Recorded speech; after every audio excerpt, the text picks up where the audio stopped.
Fala, jovem investidor, seja bem-vindo ao meu canal. Hoje vamos estar comentando aqui sobre o banco Banrisul, que tem as suas cotações a R$ 9,70. Então já tem aí um IPO aí feito em 2007, então mais de 10 anos de IPO. Então é uma empresa aí de longo prazo para a gente podermos avaliar e se é uma boa oportunidade ou uma cilada. Então antes de comentar sobre ela, gostaria de convidar você a se inscrever no meu canal. Já somos aqui 541 inscritos, então a família cresce dia após dias aqui, e o canal ele vai comentar aqui sobre os resultados trimestrais das principais empresas listadas na bolsa, assim também como iremos acompanhar o crescimento da minha carteira, que possui o objetivo de alcançar a liberdade financeira no longo prazo. E sem enrolação, vamos para o vídeo. Então, o banco, desde o seu IPO, acumulou uma rentabilidade aí de 13% aí negativo e cotações aqui de R$ 9,70, sendo que suas cotações máximas já atingiram aqui aos patamares de R$ 26,50, desde o seu topo histórico, alcançando uma queda aí de 63%. Então, antes de incluir uma empresa na minha carteira, eu passo essa empresa em um filtro de 15 filtros, e destes 15 filtros, a empresa deve pelo menos passar em 13 deles. E aí, se caso ela passe no mínimo em 13 filtros, eu passo então a avaliar essa empresa de forma mais aprofundada no site de relacionamento da empresa, que é o site URI. Então, vamos aplicar, tem vídeo no canal explicando como aplicar esses 15 filtros na sua avaliação. Vou deixar um vídeo aqui acima no card explicando de forma mais detalhada como funciona. Então, aqui a gente vai observar de forma rápida, então, através do site Status Invest. Então, o primeiro ponto que a gente vai observar, Tag Along, é o direito do acionista minoritário, que é bastante interessante, onde protege você de possíveis negociações ali tendenciosas do acionista majoritário com as ações ON, as ações ordinárias, fazendo com que preços, por exemplo, de papéis do acionista majoritário, as ações ordinárias, sejam vendidas a um preço X e as ações ali preferenciais a um preço Y. Então, protege você de uma possível manobra como esta. Outro ponto, então, positivo que a gente vai observar é a liquidez diária. Então, a liquidez aqui de R$ 1 milhão está ok para sardinhas como a gente. Então, aqui a empresa possui uma liquidez média diária de R$ 14 milhões. Então, outro ponto positivo. Outro ponto positivo, gosto de empresas aqui de setores perenes, ou seja, setores que a sociedade ela necessita desses serviços. Então, saneamento básico, energia, ou seja, setor elétrico, seguros, saúde, alimentos, são setores ali essenciais para a sociedade, que a sociedade não consegue viver sem eles.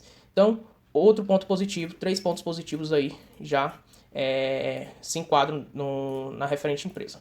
Aqui, agora a gente vai observar também dívida. Então a empresa não possui dívidas, quarto ponto positivo. A empresa que não possui dívidas. Pelo contrário, a gente vai observar aqui que a empresa possui um caixa de 7 bilhões e dívidas zeros. Então, um ótimo caixa e sem dívidas aqui da empresa. Outro ponto positivo, a gente já vai para o quarto ponto positivo, é as receitas. Então a gente observa que a receita aqui já não passa no teste. Então, vamos colocar aqui o 4 para lembrarmos.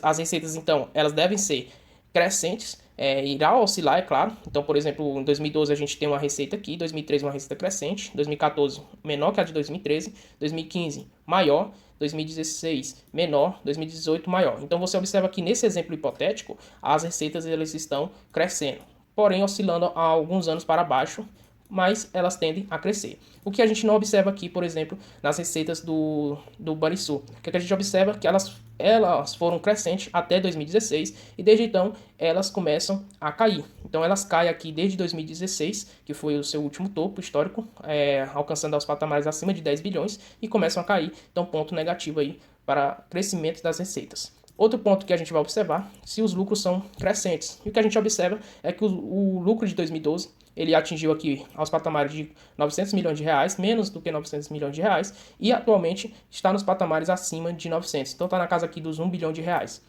Então, se a gente observar, esses lucros eles são cíclicos. Então, às vezes eles já atingiram os patamares de quase 600 milhões, atingiram já os patamares acima de 1,2 bilhões, e a 2020 atingiu os patamares aqui, uma queda gigantesca, 600 milhões, e aqui próximo de 1 bilhão de reais. Então, realmente os lucros aqui são cíclicos. Então, a gente vai observar que o lucro não possui percas. Então, a empresa ela dá lucros recorrentes, porém aqui de forma não tão previsível, mas passa no filtro. Então, 5 filtros aqui, ok para a empresa. Outro ponto que a gente vai observar são as margens. Então, gosto aqui de aplicar no meu filtro margens acima de 30% para a margem bruta. E o que a gente vai observar é que a margem aqui ela sempre se manteve acima dos 50%. Então, outro ponto positivo. Então, 6 pontos positivos aí para o banco. E a margem também líquida. Gosto de empresas que apresentam uma margem líquida mínima de 10%. Então a gente observa que ela em 2020 atingiu uma margem líquida aí abaixo um pouquinho de 10%, porém, a gente observa que sempre se manteve um pouco acima de 10%. Então, outro ponto positivo aí para a empresa. Então, vamos colocar aqui 7 OKs aqui para a empresa. Outro ponto que eu gosto de avaliar, crescimento do seu balanço patrimonial. Então a gente observa que o balanço patrimonial ele cresce ano após ano. Então, chegando aos patamares aqui abaixo de 5 bilhões de reais de balanço patrimonial, em 2021 atingindo ali o patamares ali de próximo de 10 bilhões de reais. Então, de fato, aqui o banco é bastante interessante, 9 bilhões aqui de patrimônio, de valor patrimonial. Então, ele cresce aqui ano após ano seu valor patrimonial, outro ponto positivo. E aí, o que a gente vai aplicar aqui também são ROI acima aqui de 10%. E aí o que é que a gente vai pegar? A média do ROI, se ele se manteve no mínimo aí 10%, e a gente observa que o atual ROI da empresa é de 9%, chegando aqui nos últimos 10 anos, a gente vai observar que 2022 e 2020 foram anos aqui atípicos da empresa, onde ficaram aqui abaixo de 10%, os demais anos não apresentaram, então, essa baixa de ROI abaixo de 10%. Então, vamos colocar também como outro ponto positivo, e ela alcança aqui aos patamares de 10 OKs aqui para indicadores. Outro ponto que a gente vai observar é o crescimento aqui das receitas e dos lucros. Então, nos últimos 5 anos, tem que estar um crescimento das receitas e lucros acima de 2%. E a gente vai observar que os lucros esteve acima de 2% e as receitas, como a gente registrou ali, vem caindo. Então, meio termo aqui, a gente vai colocar continuar com 10 pontos aqui de registrados para esses indicadores. Então, basicamente, a empresa agora vai passar pelo último indicador, que é a questão de dividendos, se ela paga dividendos recorrentes. E ela sim paga, então 11 pontos positivos. A empresa paga desde o seu IPO dividendos para os seus acionistas, porém, um ponto negativo é que esses dividendos são cíclicos. Então, eles são muito cíclicos no médio a longo prazo. O que é que a gente pode indicar sobre isso? Que também os lucros, eles são cíclicos. Então, não existe ali uma previsibilidade tão boa. Então, um ponto positivo por pagar dividendos recorrentes, porém, outro ponto positivo que a gente avalia é se esses pagamentos de dividendos são cíclicos ou não. Então, um ponto aí negativo.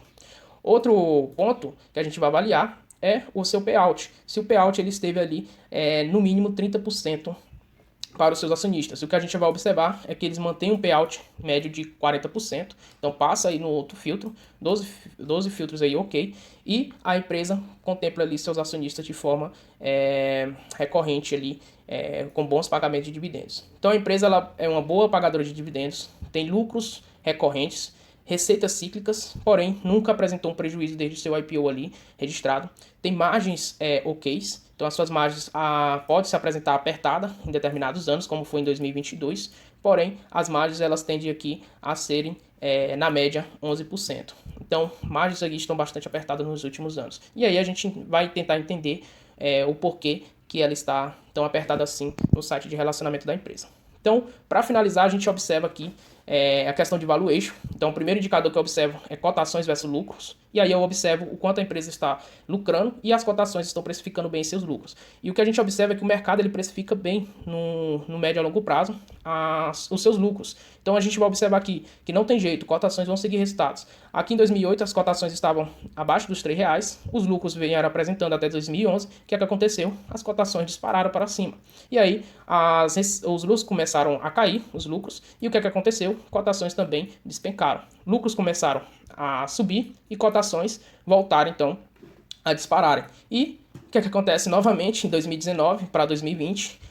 Os lucros despencam e cotações também despencam. Então, nesse momento, o lucro da empresa, as cotações estão precificando muito bem aqui os seus lucros, o que pode indicar aqui que a empresa não está barata, mas ao mesmo tempo a gente observa que a empresa não está cara, então você provavelmente deverá estar pagando um preço justo pelos seus lucros. Lembrando que é pelos lucros da empresa.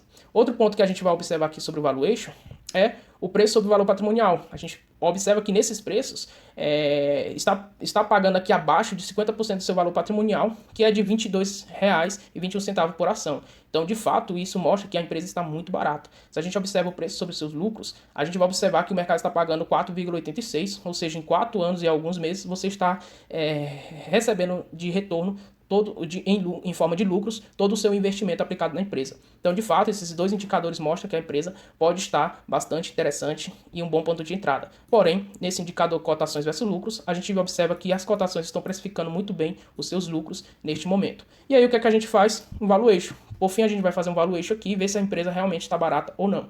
E aqui tem um ticket aqui da Transmissora Paulista, mas esqueçam isso, todos esses dados aqui é do Banrisul. Então, valor intrínseco de R$ 16,25, com a taxa de desconto aqui, por ser banco estatal, bastante elevada, de 15%. Então, valor intrínseco final de R$ 3,81, comparação com as cotações atuais, R$ 9,70.